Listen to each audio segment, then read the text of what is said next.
Hey, welcome back to the channel. This episode is going to be about a very underrated yet influential band from the 60s who were known primarily for who was in the band.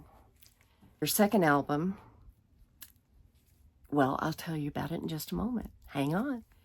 Their second LP is called Having a Rave Up with the Yardbirds. It features two sides, one is studio side and one a live side. The studio tracks on side one, they showcase Jeff Beck's fiery guitar.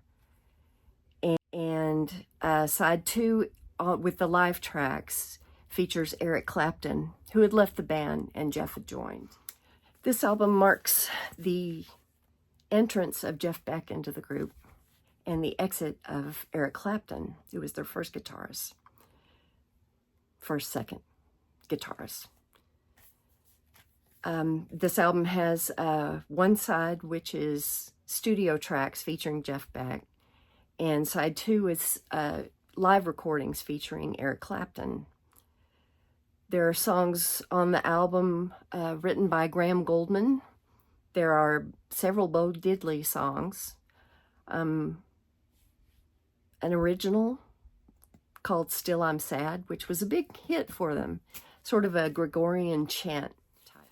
Some of the standout tracks on this album are Evil Hearted You and Heart Full of Soul.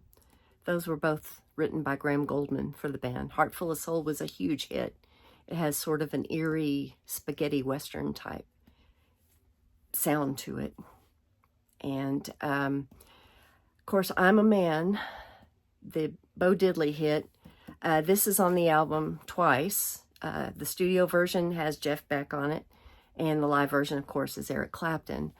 The studio version with Jeff is just incendiary. It absolutely ignites the tape.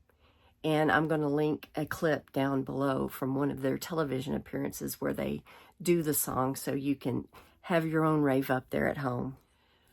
Another rock and roll classic that's included on this album is The Train Kept A-Rollin', the old Johnny Burnett and the Rock and Roll Trio song. It's a perfect example of Beck's innovative use of feedback and distortion. He blends blues with sort of proto-punk energy, and it became a staple of every garage band in the nation. The band members at this time for this album were Keith Relf, the singer. He died, unfortunately, by electrocution in 1976. And he left after the Yardbirds broke up, he and Jim McCarty formed a band called Renaissance. And he also produced a band and played in a band called Hunter Musket.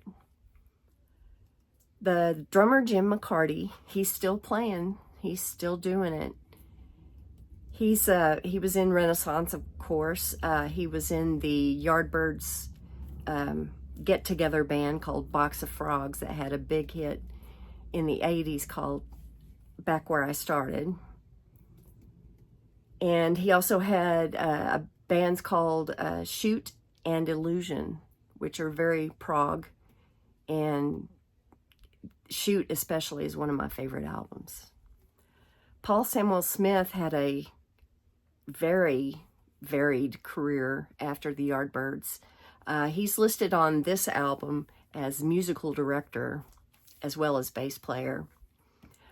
He left shortly after Roger the Engineer, the following album, came out, to go strictly into production full-time.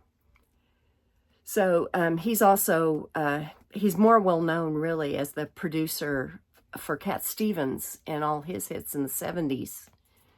And he also produced albums for Jethro Tull and Carly Simon. Chris Drea is the rhythm guitarist. He switched to bass after Paul Samuel Smith left and Jimmy Page joined the group because Beck had fucked off to California to be with his girlfriend. After the Yardbirds broke up, Jimmy Page asked Chris to be the bass player in Led Zeppelin, but Chris declined. He's a photographer now, or he was for a long time. Having a Rave Up with the Yardbirds is not just an album, it's a time capsule of the Yardbirds' evolution. This is going from classic rock and roll into psychedelia. And with two of the greatest guitarists ever, it set the stage for future legends in rock. If you haven't listened to this album yet, what are you waiting for? Hit play and have your own Rave Up. Thanks for watching, and hit like and subscribe. Thanks.